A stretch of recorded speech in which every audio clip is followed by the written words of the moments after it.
Perkenalkan, nama saya Frisilia Putri Muntiaha, NIM 217041108, dengan dosen mata kuliah Dr. Jonesius Eden Manopo, SKM MKes, dengan Tika Belasari, STR, KEP MKM. Di sini saya akan mereview mengenai jurnal perlindungan data pribadi dalam pelanggaran aplikasi surveillance kesehatan, Peduli Lindungi dan COVID Safe di Indonesia dan Australia. Pendahuluan. Di awal tahun 2020, dunia digemparkan dengan munculnya virus mematikan yang menyerang sistem pernapasan manusia, dikenal dengan sebutan novel coronavirus disease atau disingkat COVID-19.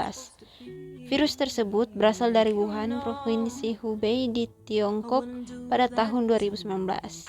Berbagai pendekatan dilakukan untuk membantu memerangi penyebab virus COVID-19 termasuk pendekatan teknologi dalam hubungannya dengan ranah hukum. Perkembangan teknologi informasi dan komunikasi di Indonesia diakomodasi oleh suatu rezim hukum yang baru dan disebut dengan hukum siber.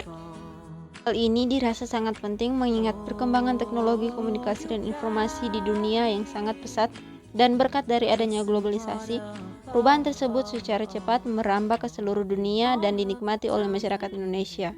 Segala perubahan teknologi ini menghantarkan umat manusia kepada suatu era yang modern, yakni era digital. Tujuan penelitian. Penelitian ini bertujuan untuk diperolehnya pemahaman berkaitan tentang hukum positif Indonesia dalam melakukan penanggulangan COVID-19 serta hubungannya dengan perlindungan data pribadi dengan melakukan perbandingan regulasi dengan Australia. Selanjutnya, kerangka pemikiran. Teori yang melandasi tulisan ini adalah teori hukum pembangunan dari Mokhtar Kusumadja. Berdasarkan teori hukum pembangunan, fungsi hukum di tengah-tengah masyarakat Indonesia bukan sebatas untuk menjamin kepastian serta ketertiban, namun hukum dibentuk sebagai sarana pembaharuan masyarakat. Metode penelitian.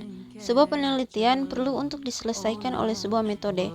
Adapun menurut Sugiono, metode penelitian merupakan cara ilmiah dalam mendapatkan data dengan tujuan serta gunaan tertentu, sehingga dapat ditarik kesimpulan bahwa yang menjadi inti dari metode penelitian adalah bagaimana cara peneliti dapat memperoleh data yang kemudian dapat menyelesaikan permasalahan dalam penelitian yang dimaksud.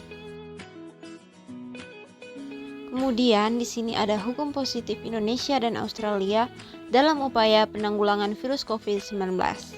Yang pertama, Indonesia. Persebaran virus COVID-19 yang terjadi dengan sangat cepat masih memberikan dampak yang sangat signifikan dalam berbagai aspek kehidupan masyarakat. Persebaran virus ini juga sampai ke tanah air, menyebabkan banyak sektor yang dirugikan, terutama sektor perekonomian. Yang kedua, di Australia. Sebagai perbandingan aplikasi surveillance kesehatan masyarakat di Australia untuk menanggulangi penyebaran virus COVID-19 dikenal dengan nama COVID Safe. Apabila dibandingkan, Australia sudah memiliki peraturan dalam bentuk undang-undang untuk mengakomodir dan memberikan perlindungan hukum atas keberadaan aplikasi COVID Safe yang digunakan oleh masyarakat. Berikutnya ada penerapan perlindungan data pribadi dalam penanggulangan COVID-19 di Indonesia dan di Australia. Yang pertama, di Indonesia. Sila keempat yang berbunyi kerakyatan yang dipimpin oleh hikmat kebijaksanaan dalam pemusyawaratan perwakilan juga sangat tepat untuk diterapkan dalam konteks penanggulangannya virus COVID-19 di Indonesia. Nilai-nilai demokrasi yang tergambarkan secara jelas dan bunyi sila keempat menjadi dasar bagi para wakil rakyat untuk membentuk peraturan yang merupakan hasil kesepakatan bersama dan mengimplementasikan peraturan tersebut kepada masyarakat. Kemudian Australia. Negara Australia memiliki serangkaian pengaturan terperinci tentang perlindungan data pribadi untuk melindungi individu. Pengaturan tentang data pribadi di Australia berasal mula dari Pengundangan Privacy Act 1988 atau biasa disebut Privacy Act. Peraturan ini diperkenalkan untuk melindungi hak privasi individu dan untuk mengatur bagaimana lembaga dan organisasi pemerintah Australia dengan omset tahunan lebih dari 3 juta dolar Amerika Serikat dan beberapa organisasi lain dalam mengelola data pribadi.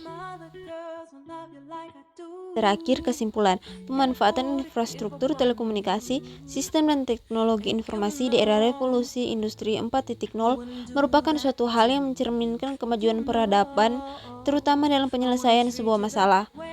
Penyebaran virus COVID-19 di dunia dengan sangat cepat dan masih juga memerlukan upaya penanggulangan yang intens pula. Maka dari itu, berdasarkan keputusan Menteri Kominfo Republik Indonesia nomor 171 tahun 2020, pemerintah merilis aplikasi surveillance kesehatan masyarakat yang bernama Peduli Lindungi. Pelaksana aplikasi ini membutuhkan data pribadi pengguna dan proses ini perlu untuk mencontoh negara Australia dikarenakan negara Australia sudah memiliki pengaturan komprehensif mengatur tentang perlindungan data pribadi pasca COVID-19 selesai, yakni dengan adanya pemberian pidana dan sanksi denda bagi pelanggaran data pribadi.